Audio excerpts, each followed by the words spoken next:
Salamat po, PM, Priest PM CNN. Magandang gabi po, mahal na hari. Go ahead po sa inyo pong para po sa mga kapatid. Go ahead po. Magandang gabi sa inyong lahat mga kapatid at maraming salamat sa pagdalo sa special session na ito bilang paggunita na rin sa first year anniversary ng revival of the priesthood. So indeed it was May 24 last year nung una akong nagpakita officially sa mga priests to choose and anoint the first batch. But hindi lahat sa first batch ay tumagal. Maraming nalaglag. So, during the anointing, actually, I already have the apprehension na tila merong hindi handa para maging priest. Ngunit hindi ko pwedeng kansilahin for the sake of the weeds. Hindi ko pwedeng bunutin lahat dahil maaapektuhan yung iba na pwedeng magpatuloy as priest. So, at the time, ako ay nagpatuloy sa anointing ng priesthood. So, bago ko lang makalimutan, heads up, Bro June, alam ko matagal ko nang sinabi na ibili si Priest Senen ng Wi-Fi booster, yung Mamba. But sadly, I guess wala dito si Priest June. Nasa ibang meeting siya.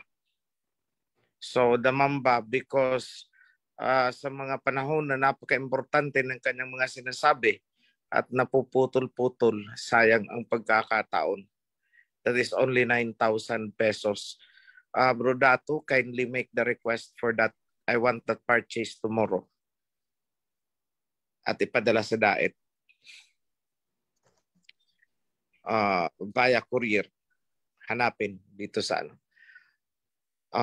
Magpatulong kay Bro Regib siguro technically kung ano ang specs nun. But anyway, let me proceed. It's exactly 1 year today. 1 year na rin ang priesthood. Pero dahil nga ng sinabi ko, hindi lahat ay lumago sa priesthood. Marami ang nasilaw sa oportunidad na sa kanilang pag-aakala ay kakayanin nila ang tumayo sa sarili nilang paa habang ako ay kinakalaban. So, makikita nyo kung ano ang kalooban ng Abayhawa. Sino ba talaga? Sino? Nasaan na sila ngayon? Lahat ng squad, nasaan na ngayon? Sabi nila sila daw ang mensahero, sila daw ang kinalulugdan. Pero nasaan na sila ngayon? Kung sila ang kinalulugdan. Let me start off. Ito, contributing factor ito. Bakit nalaglag ang karamihan? Unang-una, let me discuss yung priest sa Cebu. Yung pinakabatang priest. Naalala ko pa, sabi niya, proud daw siya dahil siya ang pinakabatang priest. Okay, fine.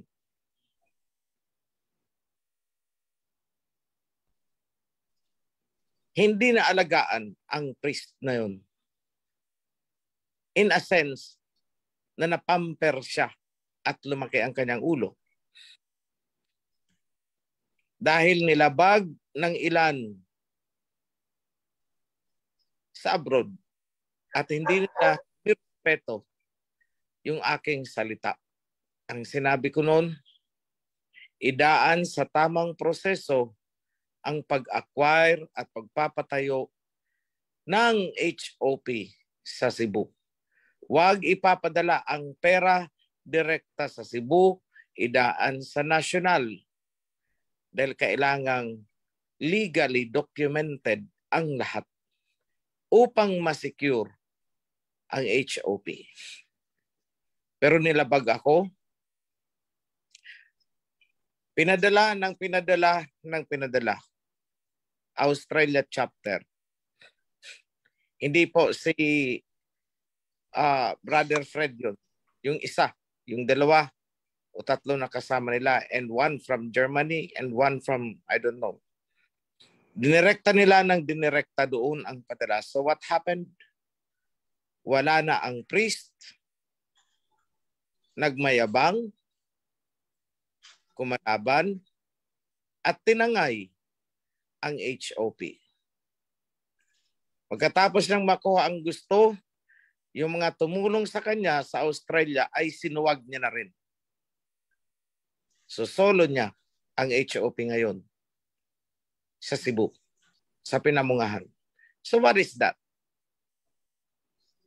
Righteousness ba of a priest? Holiness of a priest ba? Ano nangyari sa kawan doon? Nagkawasak-wasak sila. Sabi niya, siya daw ang tagapag-alaga ng kawan. Hanggang ngayon, natutunaw sila.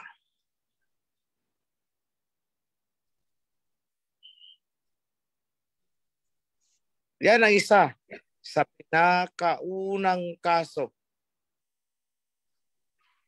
Then here comes Negros. Hindi rin nakarating sa amin.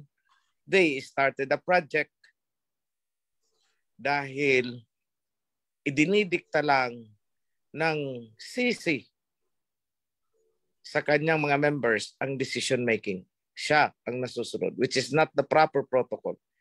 There should be proper consultation. And when the decision is arrived na, sige magtatayo ng HOP, notify the national. Alam nila yan. But they willfully deviated with gross disrespect.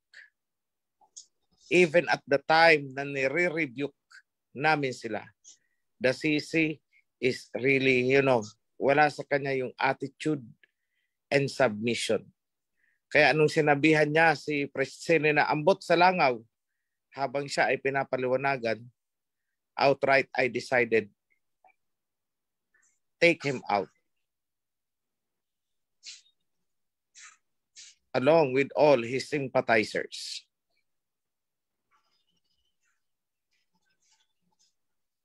Same thing with other projects na mga naagapan namin. Nagiging dahilan na ng pagkakawasak. So if you are the CC, ibig sabihin, nagiging dahilan ka sa pag-istumble ng iyong mga kapatiran. And it's not good. Dabnor, ganun din ang nangyari.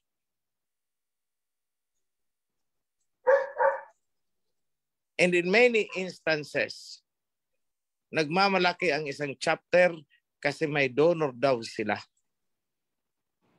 And we checked that out. Yes, there is. Alam niyo ang pagbibigay ay hindi masama. Per se, hindi masama. Pero kung ang ibinibigay mo ay magbubunga ng kapalaluan at pagkakasala sa kapatiran, mas maigi pang huwag ka na lang magbigay. More so, nasusulat. Kung ang pagbibigay mo ay magiging dahilan ng pagkakatisod at pagkakawatak-watak ng kawan, maigi pa sa'yo ang talian ng bato sa leeg at ihulog sa dagat. Yan ang nasusulat. Binasa natin sa Mark chapter 9 kanina. So anong ibig sabihin?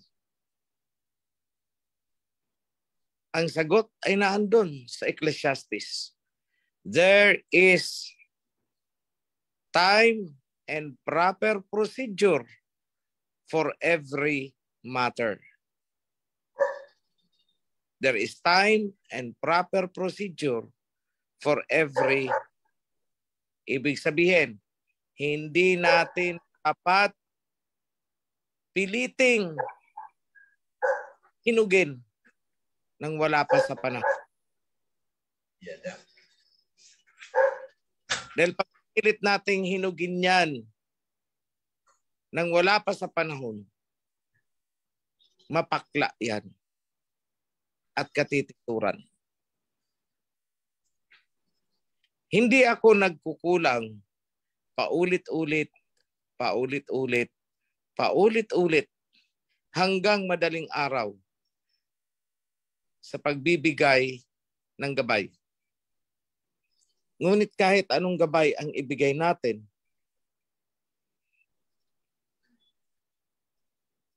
ay nawawala ng saysay kung ito ay pumapasok sa kaliwang tenga, labas sa kabila. So again, tinatawagan ko ang priesthood and mga officers. Huwag po kayong magiging dahilan ng pagkakawatak-watak, pagkakatisod, pinakaliit ninyong kapatiran dahil hindi po ako mangingimi na magtapat kung kinakailangan.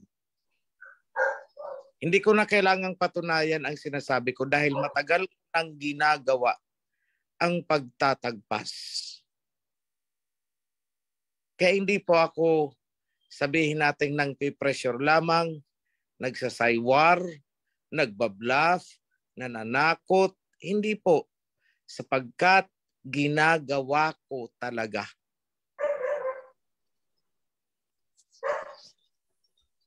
Alam niyo, mas matapang para sa first timer. Pero yung natagpas at babalik, butas ng karayom ang iyong dadaanan. You only have 1% chance to be accepted back into the kawan. Yan po ang totoo.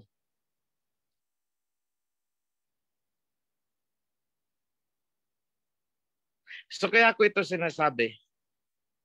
Dahil gusto kong muling buksan sa inyo na ang pagpasok ninyo dito sa kawan ay hindi barkadahan system. Hindi kayo naririto upang makipagbarkadahan. In such a way na kapag nag-walk out, nagwelga, nagsigaw-sigaw ng demokrasya, ang iyong sinamahan, ikaw ay lalabas na rin. Dahil pag ginawa mo yon at bandang huli, nakita mong mali pala, ikaw, paano ka? Mahirapan kang bumalik. I will make it very difficult for you to come back. Iiyak ka talaga. And I am not exaggerating it. Yes, maraming umiyak at maraming umiiyak hanggang ngayon na gustong bumalik. But I said, no, the door is closed. Huwag niyong sabihin na ako'y walang puso. Dahil ibinuhos ko ang puso ko sa kanila bago sila lumabas. Pero inapak-apakan nila. And I said, so be it. Reap what you have planted. Hindi ako naghihigante. Sinusunod ko lamang ang kasulatan. Nasusulat baga? Aanihin mo kung ano ang iyong itinanim. Kung ano ang itinanim mo sa akin, ipapaani ko sa iyo. Hindi yan paghihiganti. Ang tawag dyan ay righteousness.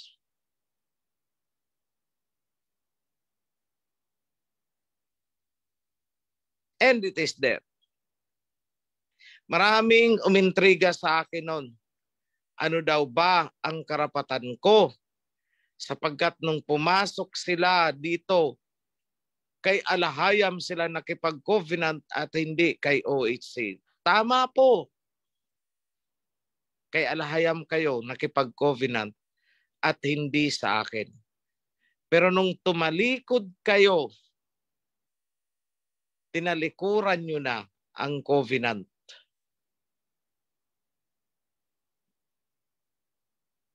So wag mo nang gagamitin na depensa ang covenant kung hindi na kita tanggapin. Dahil tinalikuran mo na ito. Ako ay tagapag-exercise lamang, taga-implement. Kanina na andun sa karugtong ng binasa ni Priest Senen, I think yung sa Matthew yun. Yung sinabi baga kay Pedro,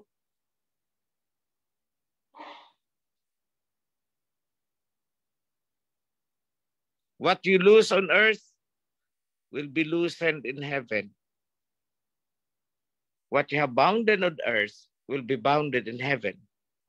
Ibig sabihin, kung sino ang tinanggap natin sa kawan, siya ay tatanggapin din sa kalangitan. Kung sino ang itinakwil natin sa kawan, siya man ay itatakwil din sa kalangitan.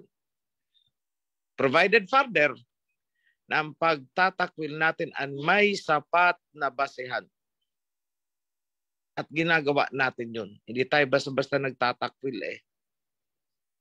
At kahit itinakwil na natin, binibigyan natin ng chance to come back.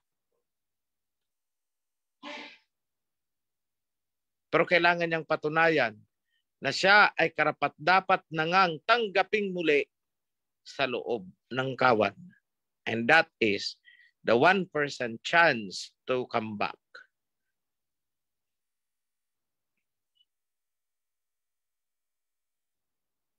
Do I have the authority? Yes.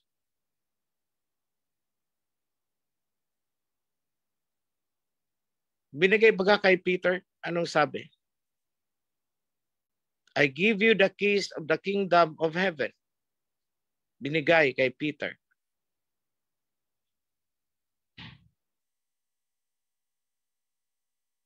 At sa Revelation, I have set an open door for you that no one can close. Kay Peter, anong sabi? What you have closed, no one can open. And what you have opened, no one can close. Kung anong iyong binuksan, walang pwedeng magsara.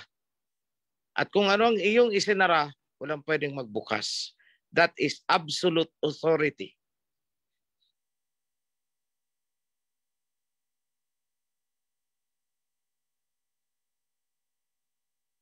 Sa mga nagki-question, una, ako ay vlogger. Tama. Narrator ako. Yes. Tama. Narrator lang ako. Pero kanino ang ninanarrate ko? Sino gumawa? Ako din. Kumbaga ako ang artista, ako din ang scriptwriter. Kaya pwede kong sabihin, sino ang scriptwriter? Ako scriptwriter. Pwede ko rin sabihin, ako lang, artista lang naman ako. Pero later on na-realize ko na ako din pala ang naging director. Hindi ko lang napansin.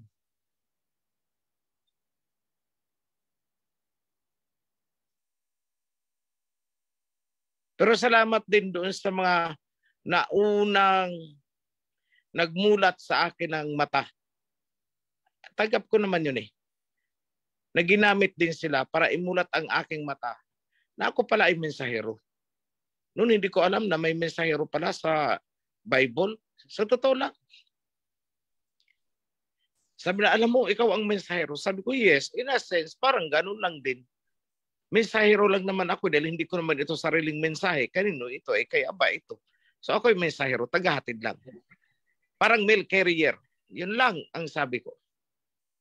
Tapos later on, sabi na hindi yun ang ibig namin sabihin.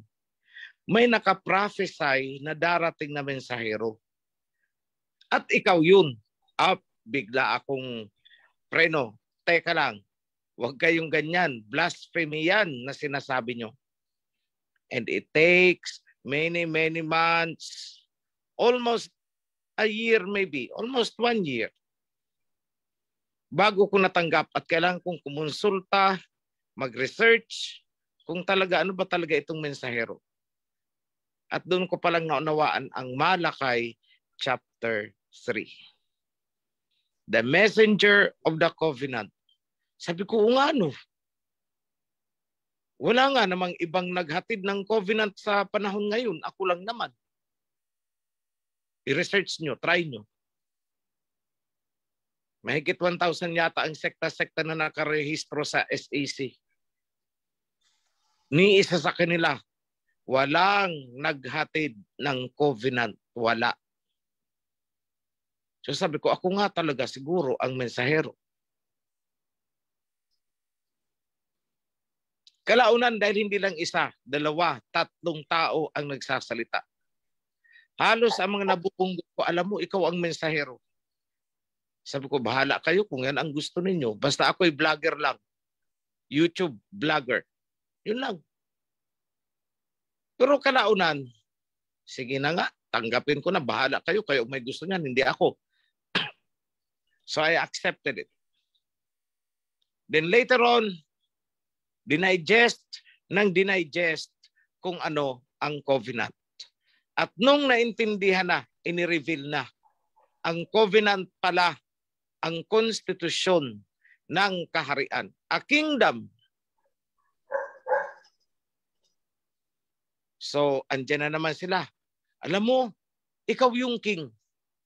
Sabi ko, tumigil nga kayo dyan. Paano ako maging king? Hindi man ako mayaman. Hindi ako popular. Wala akong kakayahan. Wala akong political power. Paano ako magiging hari? Siguro ko spiritually lang ganun. Hindi, ikaw talaga kasi kingdom eh. Kung may kingdom, edi may king. Diba? Tama nga naman. And again, it took me several months before I could test the reality. Walang kingdom na walang kaharian. Walang kaharian na walang king. Dahil kung walang king, hindi yan matatawag na kaharian. Yan ay sekta. Yeah.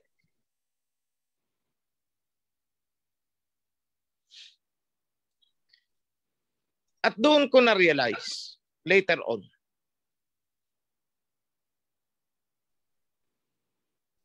na ang purpose pala talaga in the last days ay revival of the kingdom. Kasi nasusulat yan kay Amos na muling itatayo ang bahay ni David. So akala ko naman kubo kasi tent sa Bible. And the tent of David will be restored. So ang iniisip ko, ini-imagine ko, tulda, yung tulda. Tulda na parang trapal na tinukuran sa gitna. Sabi ko, ganun pala ang tirahan ni David.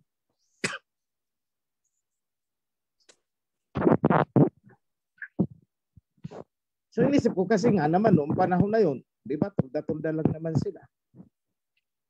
Pero, later on hanggang sa New Testament, nasusulat.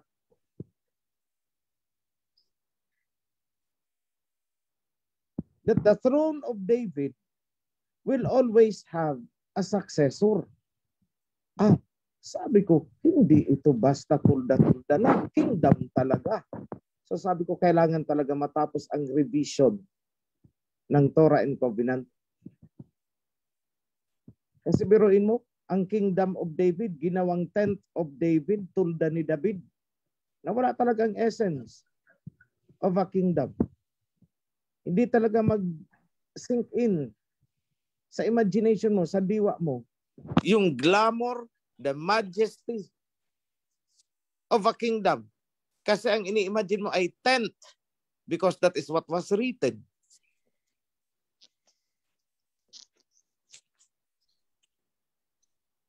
Now, here comes the issue.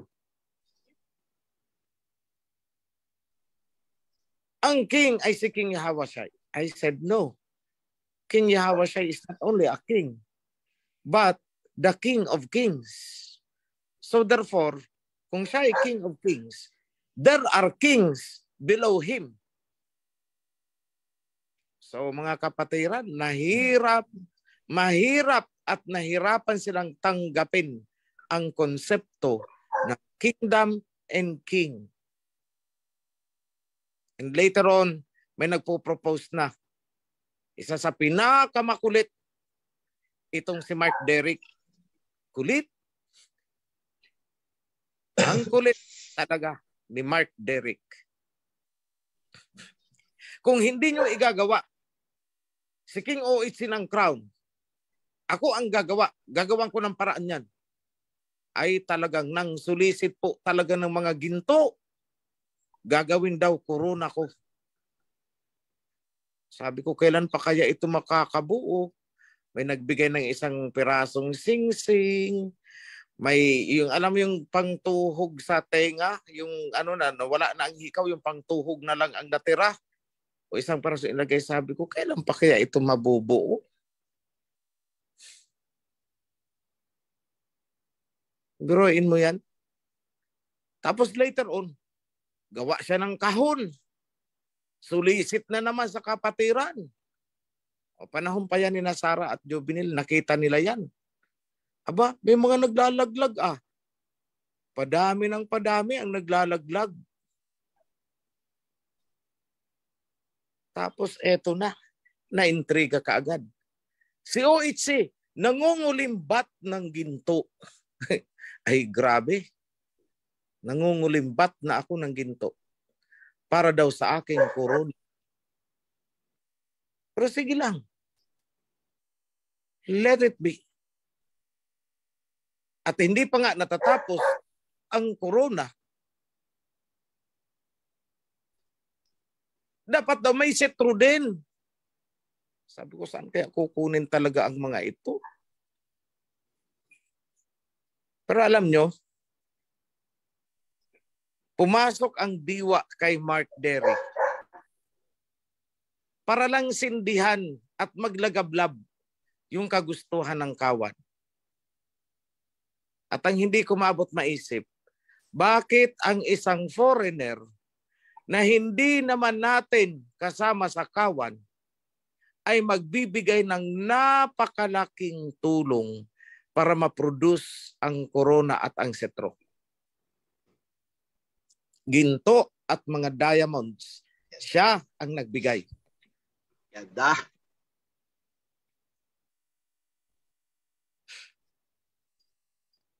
Yes. Mga ginto, mga diamonds, mga jewels. Ang laki ng binigyan niya, pati mga perlas. At hindi ordinaryong perlas po, ha? Eh kung bibilin mo yata ang isa nun, di yata bababa sa 50,000 ang isang peraso. Overall, ang setro, aabot yata ng 2 milyon ang halaga. Wala nang labor yun, materials na lang yun.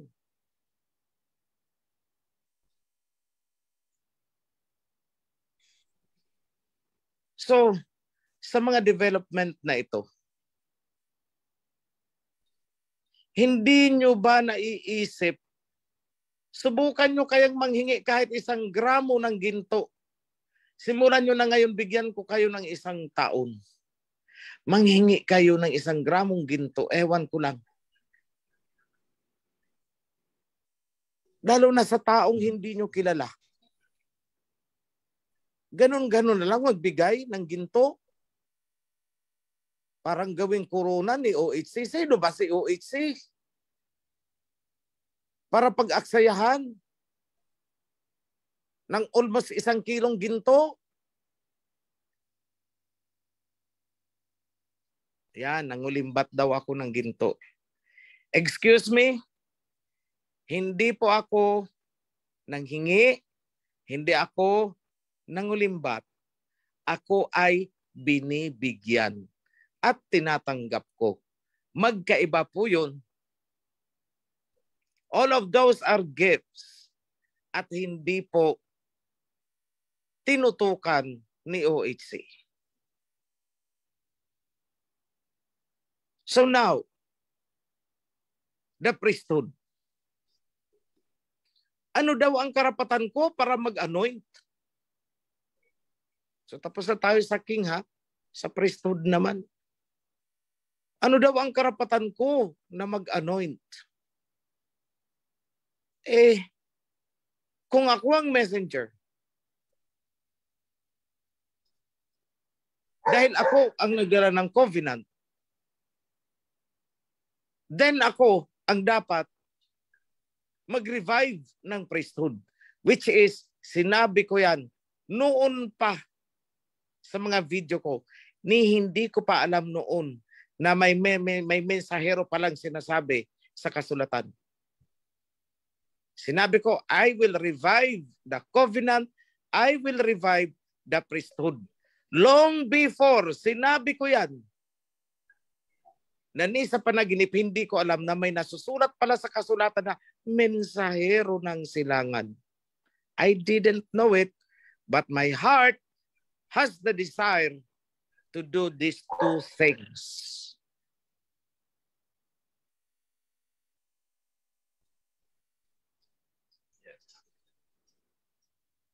And we are on the process of doing that. At tama yung sinabi ni Priest Simri. And I said, hindi ako magpapagupit hanggat hindi nare-revive ang priesthood at naipapublish ang Torah. Kaya ngayon pinipilipit ko na lang eh. Sabay iniipitan ko, bukas magpapabili na ako ng hairpin.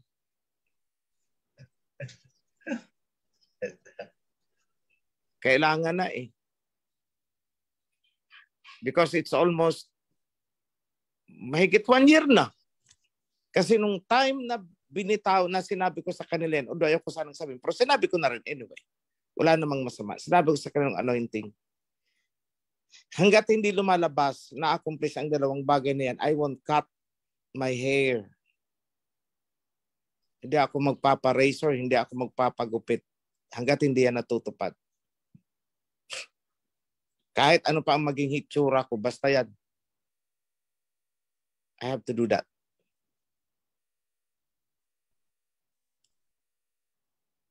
So, nagkaroon na naman ng identity crisis. Kung ako ang nag-a-anoint ng priest, sino pala ako? Di priest. Paano ka makakapag-ordain, makakapag-anoint into priesthood kung ikaw mismo ay hindi naman priest?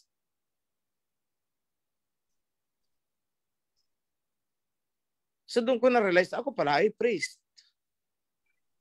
That's why I am polishing the priesthood. Because I am a priest. Doon muling inaral, paano nga ba ang priesthood? At doon namin na-realize na mula sa time ni Noah, may priesthood. Hindi nga lang na-define as priesthood, but the function is there. Tingnan nyo, si Noah, pagkatapos ng baha, nagbigay ng offering.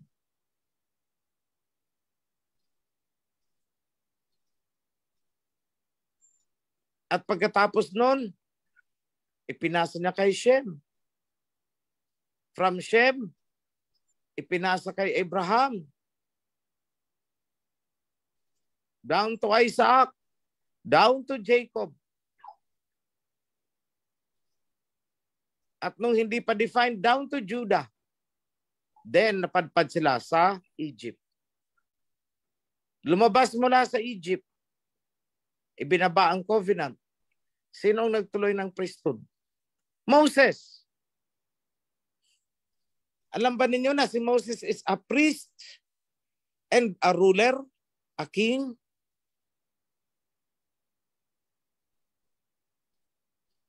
Anyone from the revisionist?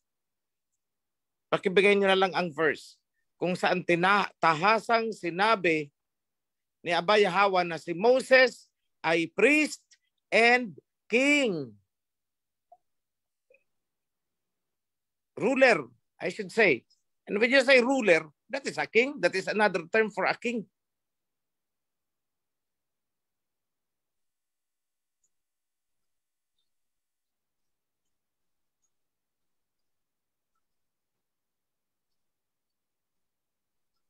Then, na-establish ang formal kingship panahon ni Saul.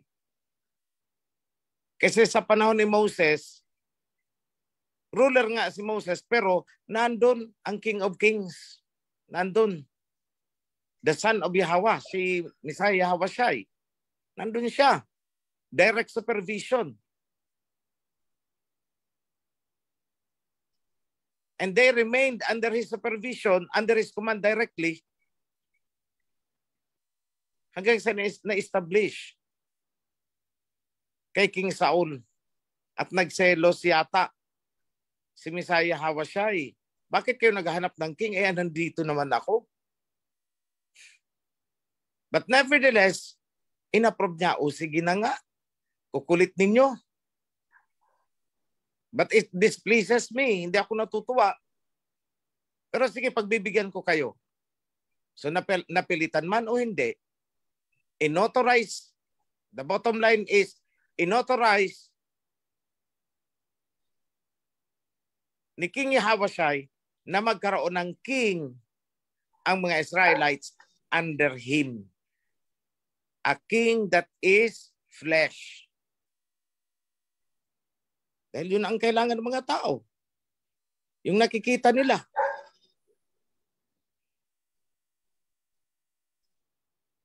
Sinong nag-anoint? Si Samuel. And by the way, alam ba ninyo na si Samuel ay isang priest? 5 years old pa lang, priest na si Samuel. Dedicated na siya.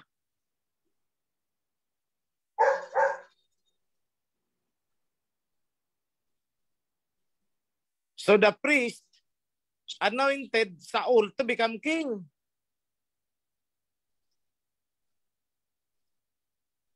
So sabi ko, at the time pala, I'm not acting as a king. I was acting as a priest. Kaya kung tutusin, up to this point, hindi pa ako, kumbaga sa para akong si Bongbong. President not yet. Income pa lang, anong tawag nila dyan? President-elect. Parang ganun lang. Pero hindi pa ako elected ha. Because I existed ahead of you. Wala pa kayo, andyan na ako eh.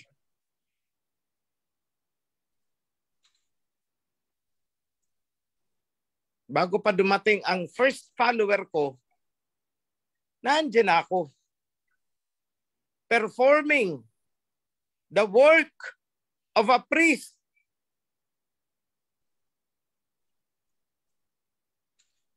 Anong nasusulat? The mouth of a priest will preserve knowledge. Anong ginawa ko? Hindi ba preserve ko ang kaalaman? The mouth of a priest will preserve the truth. Ano ginawa ko? Di ba inilabas ko yung katotohanan? Katotohanan tungkol sa covenant.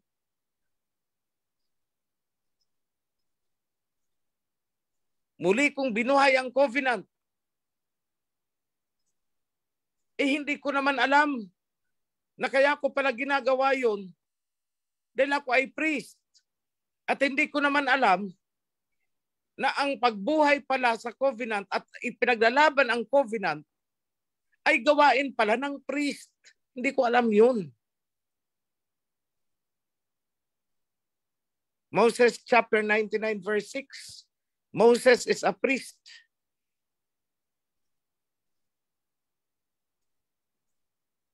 Ayan yung sinasabi ko kanina.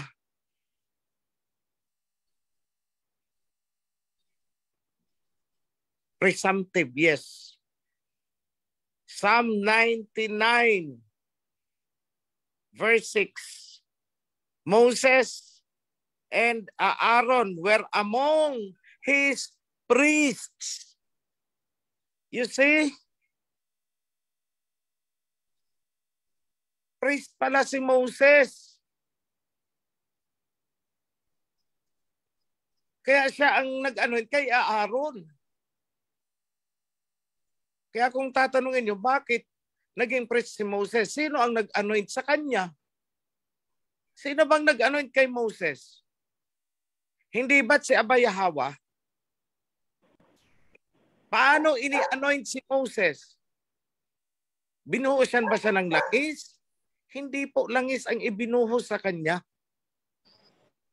Kundi yung diwa ng covenant, yun ang ibinuhos kay Moses at yun ang ibinuhos sa akin. Ngayon ko lang yan na-realize. Ngayong minuto lang na to.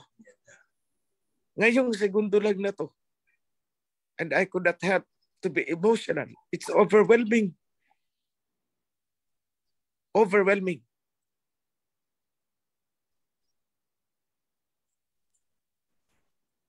Ang ini-anoint pala kay Moses ay ang covenant.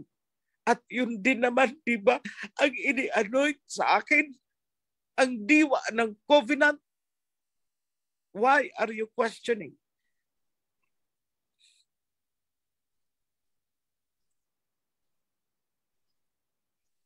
Sino sa bilyong-bilyong tao sa mundo ang binuhusan ng diwa ng covenant? Sino sa bilyong-bilyong tao ngayon sa panahon natin? Kanino ibinuhos ang spirit of the covenant? Hindi ako nagmamalaki. Hindi ako nagmamayabang. Hindi ako nagkiklaim. Pero inyong napatunayan at nakita. Walang iba. Ako lang naman ang nagdala. Why are you questioning my being a high priest? Kagaya ni Moses. Kung anong nangyari kay Moses in the past, di ba't yun din naman lang ang nangyari sa akin ngayon? Hindi ko ginusto. Kagaya kay Moses, hindi niya rin ginusto. What makes the difference? Anong pinagkaiba ng buhay ni Moses at saka ng buhay ko? Ang nakikita ko lang ay isa eh. Siya ay naging buhay prinsipe na hindi nangyari sa akin. Hindi naman ako naging prinsipe sa Malacanang. Pero mula sa punto na yun, kung paanong ibinuhos sa kanya at na-anoint siya ng Spirit of the Covenant, yun din ang nangyari sa akin onwards. At katunayan, naandyan kayo. Inilabas mula sa pagkakabilanggo sa mga Babylonian system, Babylonian churches. Panahon ni Moses, Egyptians. It's a parallel world.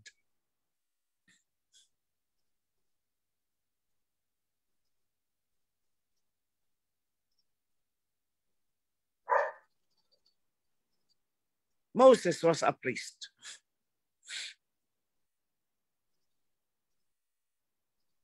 Samuel was a priest. And Samuel anointed a king. And so therefore, the crowning and anointing sa akin ay mangyayari at gagawin ng priesthood.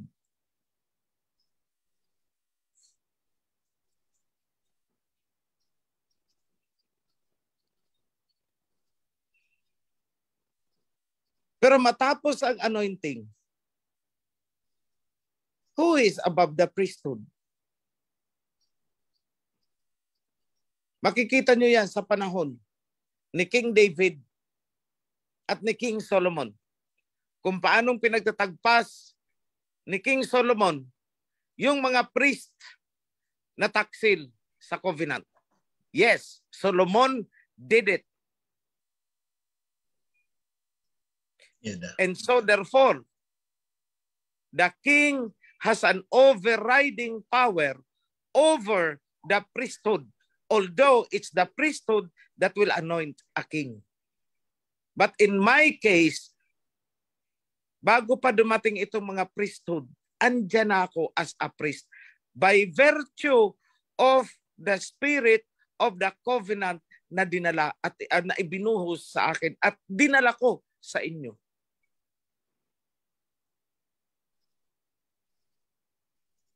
So wag na ninyong tanungin, any one of you, wag na ninyong tanungin, sino ang nag-anoint sa akin? Ako ay self-proclaimed daw. Dahil ang sagot ko sa inyo, it is the spirit of the covenant that anointed me as priest. In the same manner, walang nag-anoint kay Moses, kundi ang covenant mismo. Ganyan po mag-anoint si Abay Hawa. Hindi niya naman kailangan magluto ng langis at ibubuhos sa ulo. No, he anoints by the Spirit. And because of that anointing, with the Spirit of the covenant, kayong lahat ay baptized by fire and spirit of the covenant. Yun ang hindi naintindihan ng mga sekta na baptism by fire and spirit.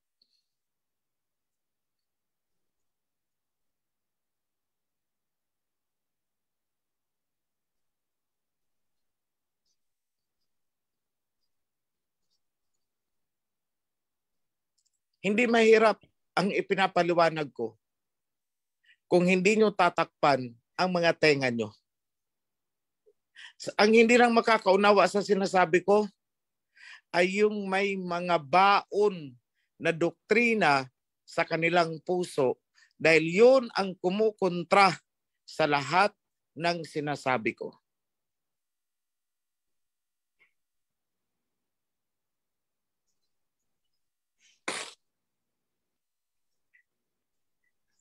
Just recently may nag-question and I said, tagpasin mo na yan. Nasaan na daw ba ang bus? Nasaan na daw ba ang templo? Ano, magic wand ang hinahanap sa amin? The temple is rising. Tuloy-tuloy ang pagbubuhos ng pundasyon. As of yesterday, we have done 4 foundations. Habang iba dyan ay kumukutya, habang ang iba dyan ay puro salita ng kung ano-ano. Ando naman ang mga kapatiran natin, nagpapasan ng mga masa-masa ng semento kung ano-ano, mga boulder pinapasan at nagtatrabaho.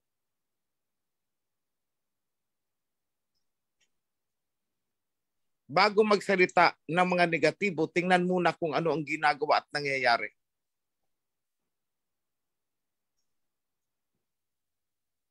Nasaan ang bus? Wala pa ang bus. Because we have to prioritize things. Pag sufficient na ang fund, makikita nyo yan, lalarga ang bus. Don't worry about it.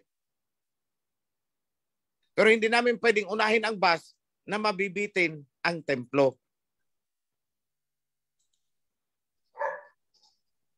It's a matter of prioritization. It's a matter of accounting principles. And it's a matter of financial management.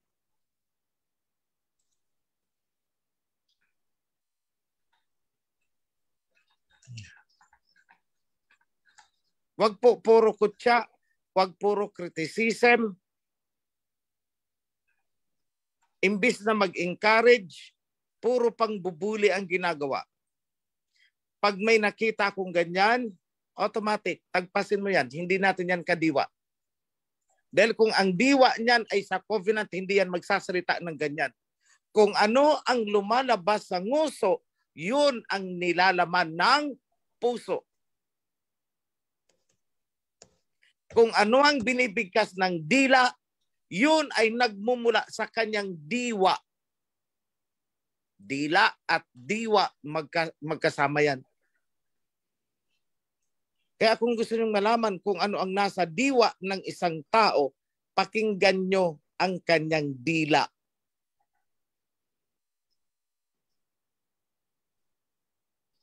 So pasensya na doon sa tinagpasko. Sorry ka. Nabasa ko ang iyong puso, nabasa ko ang iyong diwa dahil ikaw ay ipinagkanulo ng iyong dila. Yada. Walang due process of law. I am the due process.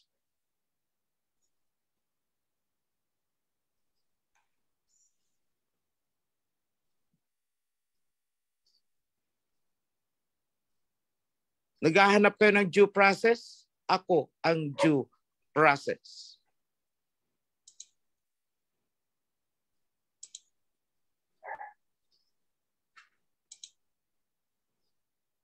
Ngawa ng ngawa sa loob ng kawan, wala namang pumipilit sa kanya na manatili sa loob ng kawan. Dalhin mo sa Isaiah, lalayasan ang Isaiah, ipapa-counseling mo para mapaliwanagan. Aalis. So ano yun? Sa akin, pag may ginawa kayong mali at dinala kayo sa Isaiah at umalis kayo doon, that is the last time you will be cut off. Lahat ng inilagay sa Isaiah at umalis,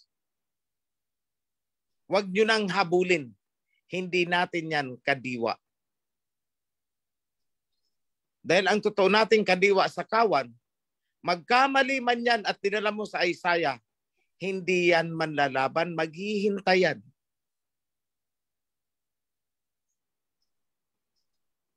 But a rebellious person,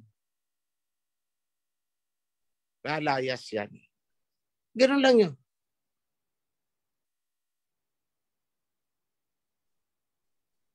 Pasensya na kayo mga kapatid sapagkat ako ay diretsong magsalita. Hindi ako marunong ng sugar-coated. No. That's why kailangan ko si Priest Senen sa tabi ko. When the session is on a high tension, Priest Senen, ikaw na, banlawan mo. Pababain mo, pakalmahin mo. Siya yun. But not me. Hindi ko kasi alam yun eh.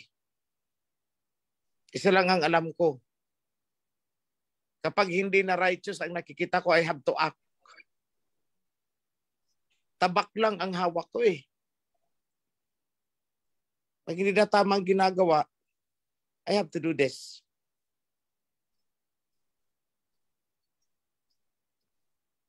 Pero teka lang, hilutin kaya natin Priest Senen. Sige, ikaw na ang bahala. Eh kung sasagutin mo si Priest Senen ng ambot sa langaw, ay huwag tayong mag-usap. Lalo pag narinig ko, wala na.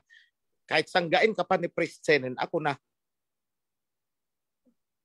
Because the moment na isinugo ko si Priest Senen, kausapin mo. The moment na binastos mo yan, ako ang binastos mo. Bakit? Kasi ako ang nagsugo niyan eh. Yan ang persona ko para iharap sa'yo. Binastos mo, edi ako ang binastos mo. O subukan nyo, bastusin nyo ang presidente. O wag ng presidente. Yung huwes na lang sa pinakamababang court, municipal trial court, bastusin mo pag hindi ka pinakaladkad sa bilangguan. Contempt of court ka dyan. Sige, bastusin mo ang huwes. Subukan lang natin. Municipal trial court lang yan ha, bastusin mo. Sabihan mo na, ay ambot sa langaw. Ganyanin mo, sige. Kung saan ka pupulutin. That is a worldly court ha. How much more? Kapag umupo kami sa divine court at babastusin mo kami, hindi kami ang binabastos mo. Ang binabastos mo ay ang covenant which we represent. And what is the covenant? The covenant of our Alhayam. Yun ang binastos mo. That's why automatically I will strike you out. Contempt of the divine court. Yan yun. Contempt of the covenant. Binastos mo ang nagdadala ng covenant. Pwede ka namang magsalita. Christianin, pasensya na talaga, hindi tayo magkaintindi. Hindi ko talaga maintindihan ang sinasabi mo. Bigyan mo pa ako ng kunting panahon. That we will grant. Ang dali kaya namin kausap. Bakit mo kailangang bastusin kami?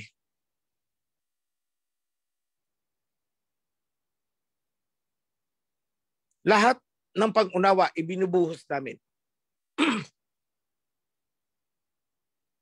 Lahat ng sinasabi niyo, inuunawa namin. Pero kung kayo ay magsisinungaling sa amin, ay hindi pwede yan. You will not accept that.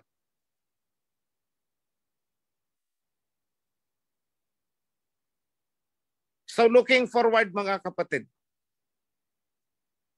we are now 50%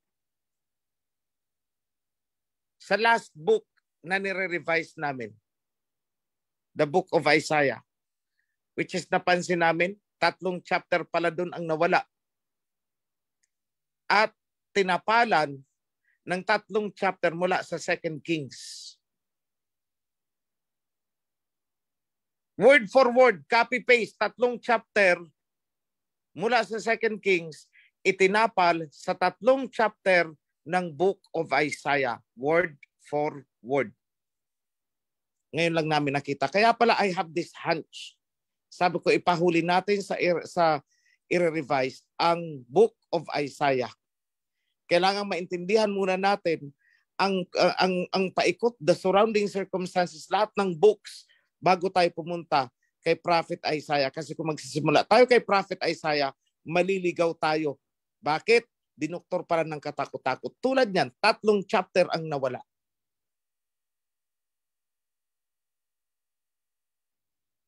Anyone from Revisionist, give me the chapter sa chat box.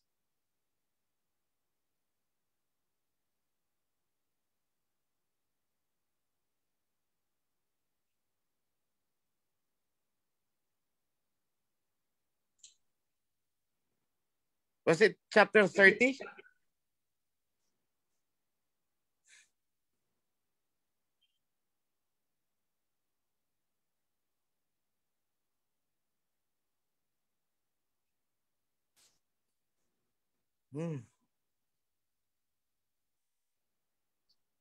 Ganda pala ng sinasabi sa Acts 7:35. This is the same Moses bringing the covenant of Alhayam that they had rejected. They said, "Who made you ruler and judge over us?" They did not realize that Moses was sent to be the ruler and deliverer, that is, as a king. He was conferred this authority by Yahweh himself through the angel who appeared to Moses in the burning bush. So ruler and judge si Moses. And at the same time, he is a priest along with Aaron. So technically, Moses was the chief priest during the time, the high priest. Okay. 37, chapter 37, Isaiah chapter 37, 38, 39. Nawala ang tunay na laman ng tatlong chapter na yan. At ang itinapal dyan ay ang 2 King chapter 19.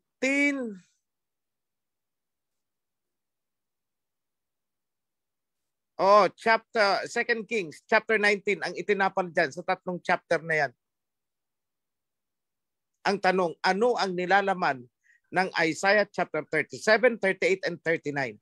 No one knows. Wala na dahil Septuagint pa lang, dinoktor na nila yan.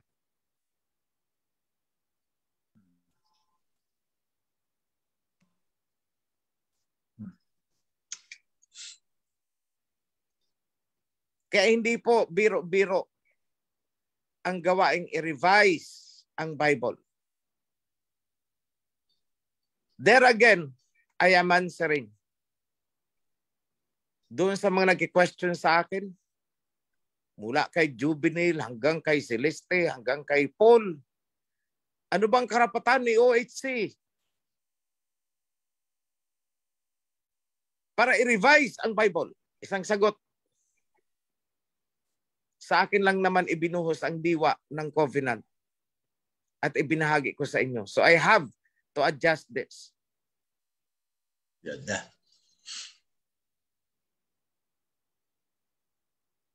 Testigo kayong lahat dyan. Hanapin niyo buong mundo. Ang nag-iisang tao na binuhusan ng diwa ng covenant, wala na kayong matatagpuan. None in our days. Hindi ako nagmamayabang dahil wala akong karapatan magyabang. Ako ay nagsasabi lamang ng katotohanan.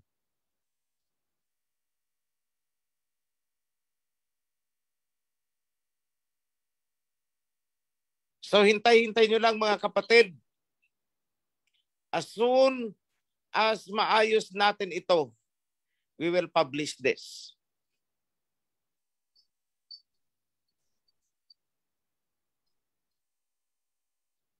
You will have it on your cell phones. Pati apps, gagawa kami niyan. So that you can read online. If you download the app, you can read it on the go. Kahit saan kayo pumunta.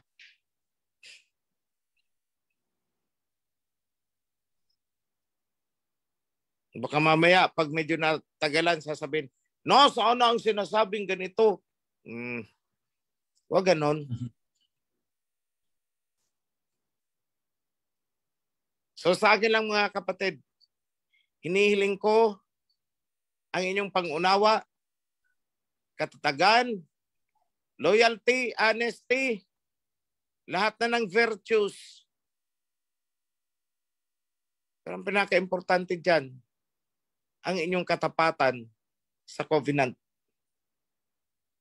Because if you are true to the covenant, automatic, magiging tapat kayo sa mga namumuno. Yada.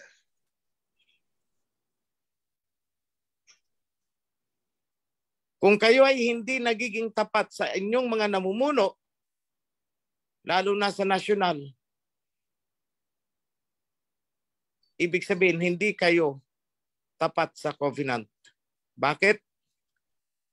Kasi ang nagsugo sa mga namumuno mula sa pinakamataas ay ang diwa ng covenant. Yan lang mga kapatid. At pagpalain kayo, this is my blessing to all of you, to all the officers, lalo na sa ating mga volunteer construction workers na talagang pawis at dugo ang kanilang ibinubuhos para matapos ang construction ng ating temple. Pagod, sakit ng katawan, ibinubuhos nila. Nagbibilad sa init ng araw. Napakabigat na trabaho. At sa inyong lahat, Joshua, lahat ng departments, we have more than 15 departments. Hanggang sa kaduluduluhan, sa inyong mga pamilya, ipinapaabot ko ang pagpapala sa pangalan ng ating Aba Yahweh and King Yahweh Shai. Yada. Shalom. Yada. Ah, Alalwa, alayam. Yada. Yada.